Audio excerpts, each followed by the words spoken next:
Diriwayatkan oleh Imam Ahmad bin Hanbal dalam musnadnya bahwa ada seorang laki-laki yang bernama Nuaiman.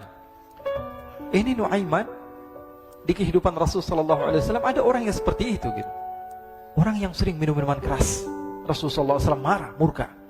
Rasulullah kalau yang berhubungan dengan Rasulullah tidak marah. Tapi kalau sudah berhubungan dengan agama, Rasulullah SAW adalah orang yang paling marah, orang yang paling istiqamah dalam kebenaran. Maka Rasulullah panggil Nuaiman, apa yang kau lakukan? Dia katakan, aku minum minuman keras ya Rasulullah. Rasulullah cambuk dia. Kemudian dia bertobat kepada Allah. Kemudian ketahuan lagi minum. Kemudian dicambuk lagi oleh Rasulullah SAW. Sehingga sebagian sahabat memukul dia dengan pukulan yang banyak. Sehingga apa yang berlaku? Sebagian sahabat mengatakan, la'natullahi ala Nuaiman. Semoga Allah melaknat Nuaiman. Dia mempermainkan Rasulullah. Dia bilang sudah mau taubat tapi minum lagi. Dia bilang sudah mau taubat tapi minum lagi. Maka Rasulullah SAW mengatakan, la tal'anuh fa innahu yuhibbullah wa rasulah. Kata Rasulullah, jangan kamu laknat Nuaiman, karena dia itu cinta sama Allah, cinta sama Rasulnya. Dalam riwayat dia dicintai Allah dan dicintai oleh Rasulnya Muhammad sallallahu alaihi wasallam. Ibn Majah menceritakan bahwa Nuaiman ini pernah suatu waktu diajak oleh Sayyidina Abu Bakar pergi ke negeri Syam. Negeri Syam itu di mana? Seperti yang diceritakan tadi, antara daerah Suriah, Lebanon, Yordania, kemudian Palestina. Daerah seperti itu. Umumnya orang Quraisy pada masa itu mereka memiliki rihlah berdagang, membeli dagangan ke Syam, kemudian dijual lagi di kota Makkah. Ketika itu Rasulullah SAW didatangi Abu Bakar. Sayyidina Abu Bakar mengatakan kepada Rasulullah, ya Rasulullah, saya mau izin ya Rasulullah. Mau apa?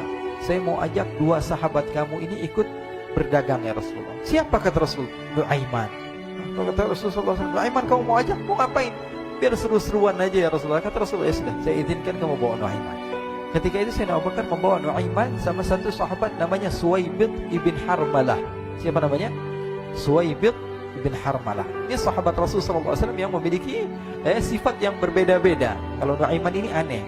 Pernah Rasulullah SAW dibawain makanan banyak, dikasih Rasulullah, dikasih sahabat semua.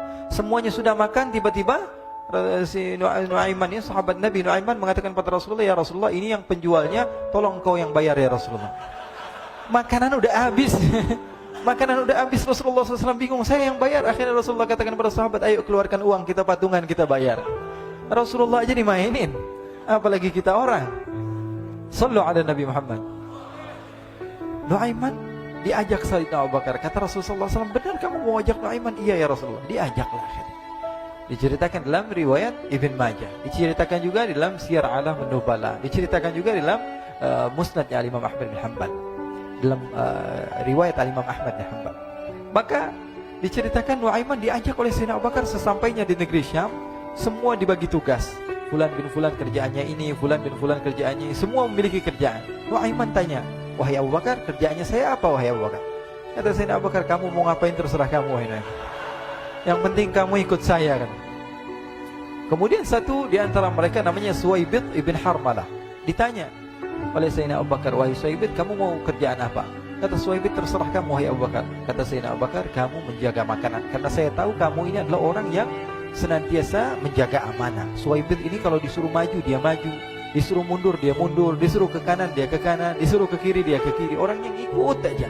Kalau Nuaiman beda, disuruh maju dia ke belakang, kasih sen kanan ke kiri belok. Nuaiman itu orang yang berbeda. Maka Suwaibid mendapatkan tugas, semua mendapatkan tugas kecuali Nuaiman. Sehingga ikhwani, apa yang berlaku, apa yang terjadi? Sayyidina Abu Bakar pergi sibuk dengan kesibukannya, sehingga datanglah waktu siang. Nuaiman sudah lapar. Nuaiman cari makanan. Dia nggak punya uang, diajak Sayyidina Abu Bakar tapi tidak diberikan uang. Sehingga dia cari-cari makanan. Dia tahu Suwaibid yang jaga makanan. Dikatakan, wahai Suwaibid, saya mau makan, berikan kepada saya satu roti saja. Yang terpenting apa? Saya makan sekarang, saya sudah lapar. Kata Suwaibid, ya Allah Nuaiman, kita tunggu Abu Bakar saja sehingga dia datang, karena ini amanat. Amanat dari Abu Bakar, saya tidak boleh berikan kepada siapapun kecuali atas izin Abu Bakar. Kata Nuaiman, kasih saya makanan, kalau tidak saya bikin masalah sama kamu. Merah wajahnya Suwaibid, karena dia tahu, jangankan saya, Rasulullah aja dimainin. Bingung, apa yang harus saya lakukan? Akhirnya Nuaiman bilang, gampangannya aja, kata Nuaiman, kamu kasih saya makanan, atau kalau tidak saya bikin masalah sama kamu. Bingung Suhaib pikir panjang. Setelah itu dia katakan, ya sudah Nuaiman, saya tetap mau jaga amanah Abu Bakar, karena saya takut ini adalah perintahnya Allah, perintahnya Rasulullah SAW, dan perintah daripada Abu Bakar sahabatnya Nabi. Kata Nuaiman, kalau memang begitu kamu maunya, ya sudah, berarti kamu ngajakin berantem sama saya.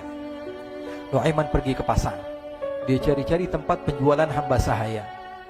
Dia lihat-lihat beberapa hamba sahaya. Ini berapa harganya? Ini katanya 10 qalanis. Ini berapa? Ini harganya, hitungan orang zaman dahulu, kita sih hitung seperti dirham, berapa ratus dirham gitu, 200 dirham. Yang ini berapa? 300 dirham. Yang ini berapa harga hamba sahaya? 300 dirham. Harganya antara 300, 200 sampai 100. Kemudian Nuaiman mengatakan kepada penjual hamba sahaya tersebut, saya punya juga hamba sahaya, tapi saya jual cuma 20 dirham saja, murah. Apa benar ada hamba saya harganya segitu? Iya, karena dia punya aib, ada kekurangan. Apa? Nanti kalau kalian tangkap, dia bakalan teriak, saya ini bukan hamba sahaya, tapi orang merdeka. Akhirnya semua orang berkumpul mau beli. Ini Nuaiman sama Nuaiman diajak ke Suhaib bin Harmalah tadi. Kata Nuaiman, itu ada orang yang berdiri sedang menjaga makanan, itu hamba sahaya saya, tangkap saja. Oh, baik. Diberikan uang 20 dirham, dimasukkan oleh Nuaiman ke kantongnya, kemudian Suhaib ditangkap. Ketika ditangkap, Suhaib teriak, saya bukan hamba saya orang merdeka. Maka orang-orang tersebut mengatakan, saya sudah tahu kekurangan kamu. Ini memang kekurangan kamu, memang kamu, tapi saya tidak perlu dengan bacot kamu, yang penting kerjanya kamu gitu. Ya kan hamba saya untuk apa? Untuk kerja. Mau dia ngomong apa, mau ngomel, terserah, yang penting dia mau kerja. Akhirnya ditangkaplah Suhaib dan dijual di pasar.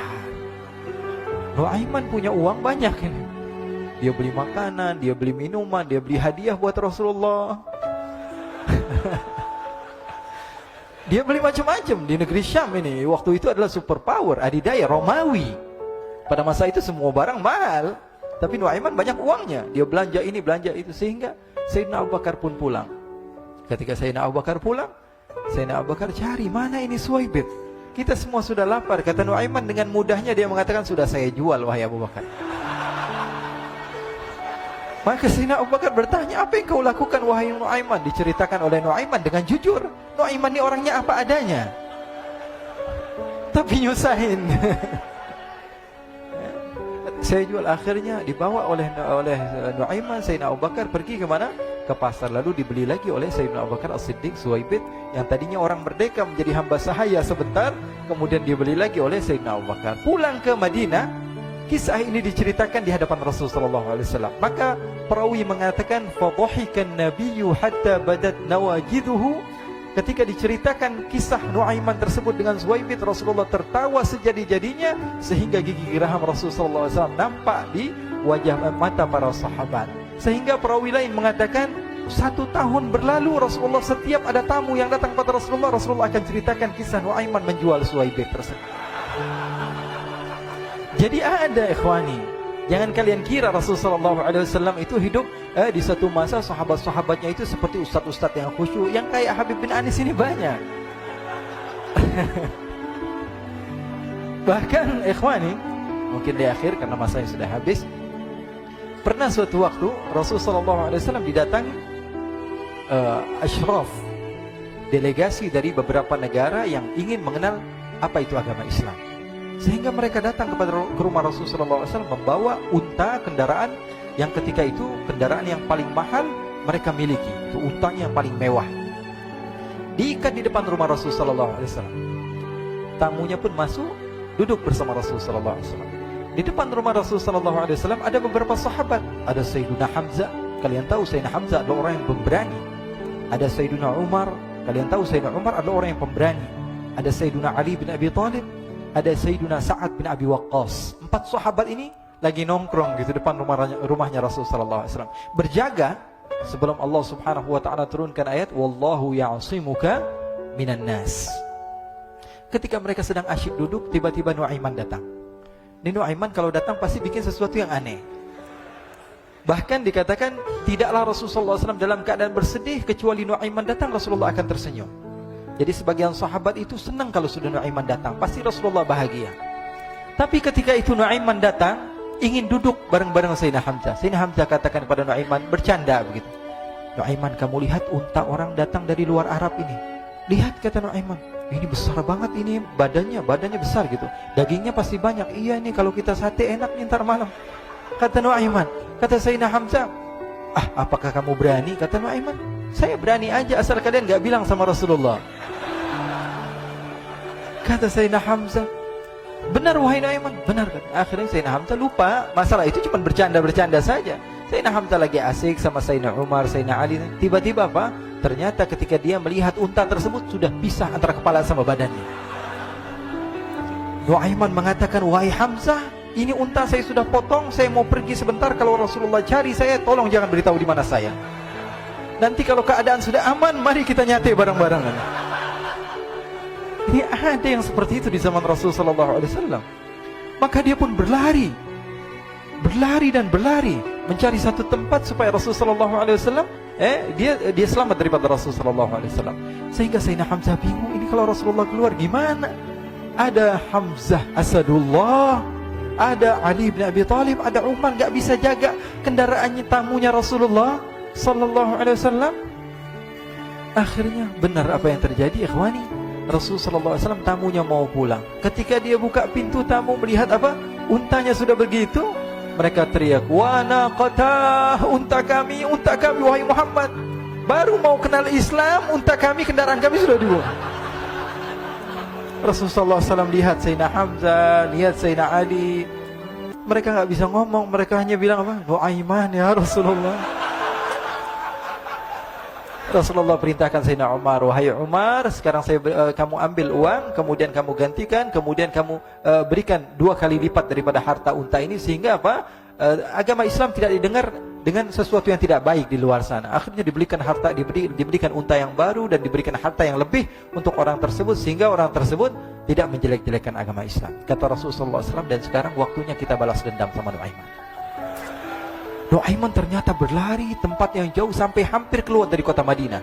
Dia dapatkan seorang sahabat Nabi yang hadir juga dalam peperangan Badar, namanya Al-Miqdad bin Al-Aswad. Siapa namanya? Al-Miqdad bin Al-Aswad ketika itu sedang menggali sumur. Ketika sedang menggali sumur, Nuaiman datang. Nuaiman katakan kepada Miqdad, wahai Miqdad, wahai sahabat Rasul, kamu orang yang hadir dalam peperangan Badar, kamu adalah orang yang hebat. Dipuji-puji sama Nuaiman. Ada maunya ini. Akhirnya dia bilang, wahai Miqdad, tolong saya. Kenapa wahai Nuaiman, kamu ini kekasihnya Rasulullah, orang yang disayang sama Rasulullah. Kenapa? Saya ini sedang dikejar-kejar orang jahat. Tolong selamatkan saya. Saya pengen masuk ke dalam sumur, boleh atau tidak? Kata Miqdad, siapa yang mengejar kamu? Pokoknya saya dikejar sama orang-orang. Kamu mau atau tidak selamatkan saya? Ya sudah, selagi kamu itu adalah sahabat Nabi, silahkan kamu masuk. Masuk akhirnya Nuaiman ke dalam sumur tersebut. Lalu Nuaiman mengatakan, wahai Miqdad, dia keluar lagi. Nanti kalau ada yang cari saya, tolong jangan beritahu saya di dalam sumur ya. Kata Miqdad, baiklah. Kata Nuaiman, siapapun yang bertanya tentang saya, kamu tidak akan kasih tahu. Iya kan? Walaupun Rasulullah yang tanya saya. Katanya, enggak mungkin Rasulullah datang ke tempat sejauh ini. Iya, walaupun Rasulullah. Akhirnya masuk Nuaiman. Setelah beberapa menit Rasulullah dan rombongan benar datang. Miqdad bingung ini. Ini kenapa Rasulullah datang ke RW kami ini? Ada apa yang Rasulullah sampai sejauh ini? Ditanya, ya Rasulullah, ada apa ya Rasulullah? Kata Rasulullah, saya cari Nuaiman. Di mana Nuaiman? Innalillah, kata Miqdad. Enggak dijawab ini Rasulullah. Kalau dijawab saya ingkar janji. Akhirnya apa dia katakan? Wahai Rasulullah, mata saya tidak memandang kepada Nuaiman, tapi tangannya nunjuk ke dalam sumur. Sahabat. Apa dia bilang? Mata saya tidak melihat kepada Nuaiman, tapi tangannya nunjuk ke sumur. Akhirnya dibuka sama Rasulullah, Nuaiman muncul. Kata Rasulullah, Nuaiman, kamu bikin malu saya, wahai Nuaiman. Ya Rasulullah, yang bersalah bukan saya, tapi orang yang mencari saya bersama kamu ya Rasulullah. Akhirnya Rasulullah nengok siapa, ternyata Nuaiman sudah lari kabur. Sallu ala Nabi Muhammad. Kisah-kisah seperti ini sebenarnya banyak sekali ya. Ini menunjukkan kepada kita bahwa kehidupan Rasulullah itu begitu indah. Rasulullah SAW, kalau kamu mau menjadi orang yang baik, contoh Rasulullah. Mau menjadi bapak yang baik, contoh Rasulullah. Mau menjadi pemimpin peperangan yang baik, Rasulullah. Mau menjadi murid yang terbaik, contoh Rasulullah. Bagaimana akhlak Rasulullah. Mau menjadi suami yang baik, contoh Rasulullah. Dalam segala hal, apapun itu Rasulullah SAW adalah makhluk yang paling terbaik.